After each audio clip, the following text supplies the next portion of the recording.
So what do I mean about control? Who has total control over their life? No one.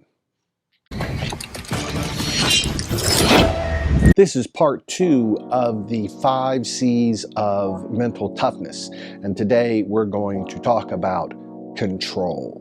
If you want to be mentally tough, you need to control what you can control, and what you cannot control, you need to learn how to let it go.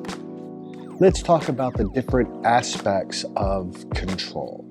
So as I said before, nobody has total control over their life, but what you do have control over is your attitude. Every morning when I wake up, I put my feet on the ground and I say, today I choose to be happy and I will have a productive day. You can control your own attitude.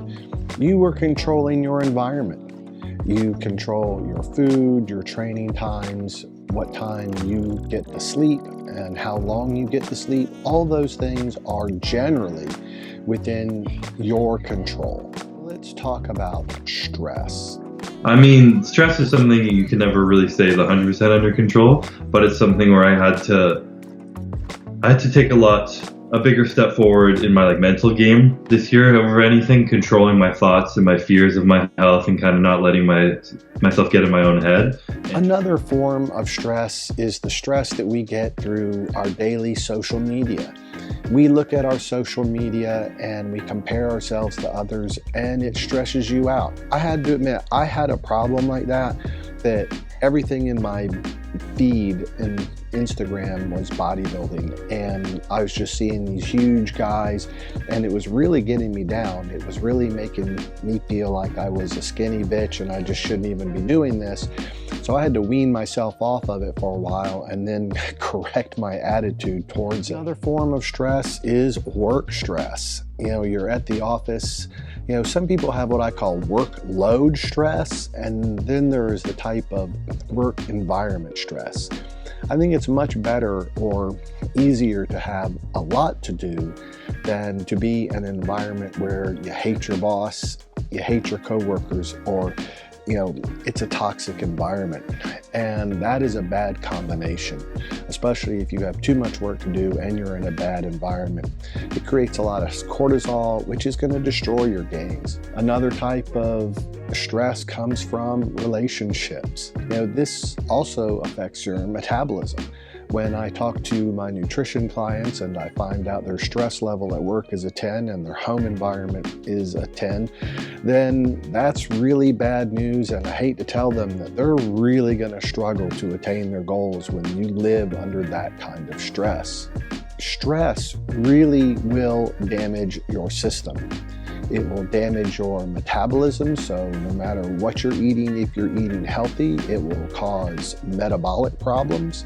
You might not be hungry, you might end up with loose stools, your body is just so stressed out. Another thing that will happen is it will raise your cortisol levels. And we all heard about how bad cortisol is, and it's our fight or flight hormone. And when those cortisol levels stay high, it really contributes toward muscle protein breakdown. Also, when your cortisol level goes up, your insulin level goes up, and then you start craving sweets, you start craving sugary things, and bam, there goes the diet. Your body is fighting against what you are trying to do, and unfortunately, it's a really bad situation. Another thing that cortisol will affect is your levels of leptin. And leptin is the hormone that makes you feel satiated. So when you slow down your eating, leptin has a chance to kick in and you feel more satiated. But the stress levels can reduce the amount of leptin in your system, and it can increase the levels of ghrelin in your system, which make you feel hungry. This cortisol level is the fight or flight, so it wants you to rev up to be able to get up and go. And that is the antithesis of what we're trying to do. So how do we manage stress? That's a really good question. And if somebody had a complete and total answer, they'd be making a whole lot of money. But I can give you some suggestions on things that will help you manage stress. And the number one thing is to manage your outlook. When your worldview is so self-centered, let's say somebody cuts you off in the road and you get that road rage, you're pissed off because they cut in front of you. Why is this about you when you're driving? What difference does it make in the grand scheme of things? You really need to take a look at, does this really affect me? Is it affecting my income? Is it affecting my time? Is it hurting some member of my family or friends? So adjusting your outlook can make a huge difference as far as your stress level. The next thing you should try to focus on is getting enough sleep.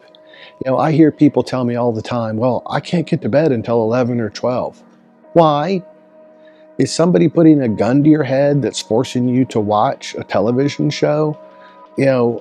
Who is making you go to bed so late? So when it comes to sleep, I've said this before, make sure your room is dark, below 68 degrees, you have good sheets, and give your body enough time to rest. If you need to take melatonin or GABA, do so, but get that rest. Arnold Schwarzenegger said it was really important to get 8 hours of sleep, but if he could only get 6, then he would say, I just learned how to sleep faster. If you're lucky enough to take a nap during the day, that really does help too. Me personally, every once in a while I get a chance to take a nap, and for me, 23 minutes is the magic number. If I can get a 23-minute nap, then I feel a lot more refreshed. Don't forget to hit that like button and please subscribe to the channel. It really helps me out.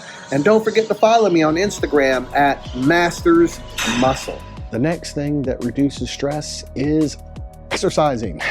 And so that was kind of the point of all this anyway, mental toughness in the gym. So you were in the gym exercising. So, this should be an activity that you enjoy. And if you ever get to a point where you are not enjoying it, take a break.